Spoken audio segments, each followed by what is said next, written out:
Okay everybody, gather around. We are visiting Tantantei, one of Tokyo's most famous ramen shops, and one of its most famous for dumpling ramen.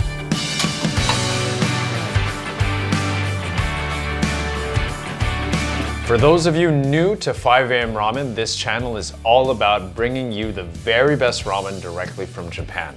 I am Frank, I grew up here, and I eat ramen every day. Today we're shining a light on Tantantei. They have a history going back to 1977. Their closest station is Hamadayama, and they're located in Suginami City here in Tokyo. Now they're famous to the point where they have their own ramen style, Tantantei style ramen. They've had a lot of people that have worked there that have gone on to open up their own ramen restaurants, also continuing on the Tantantei style of ramen. This means dumplings, of course. Dumplings are a big deal at Tantantei. And in this ramen here, you get both shrimp and pork dumplings if you order the mix. It's a steal at this price that you get all of this. They have beautiful blue bowls that reflect an earlier time.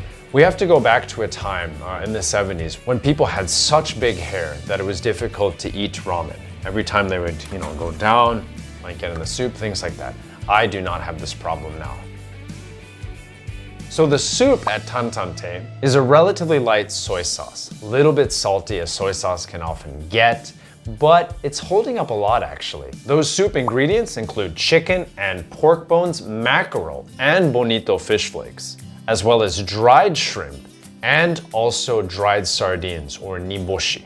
So you've got savory flavors coming from the chicken and pork bones alongside sharper flavors coming from the fish. Noodles are relatively thin.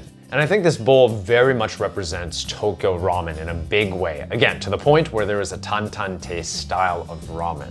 And when you visit, make sure you order those dumplings. You'll like the inside too. Very old school interior. You'll feel like you've stepped back in time, and it's a lot of fun because you've got a front row seat to all of the action in the kitchen. There's not a whole lot going on in this station. It's a cozy residential neighborhood, but Tantantei definitely stands out here. I hope you enjoyed this quick ramen review video, and if that's the case, please hit that like button and consider subscribing. In the next ramen video, we're going to another part of Tokyo and visiting a ramen restaurant called Ramen Gotsu. Now this is a super famous ramen shop and much more modern than Tantantei, thick and rich and with those sharp fish flavors. If that sounds like an interesting bowl, please consider subscribing and I will see you in the next video. Thanks for tuning in.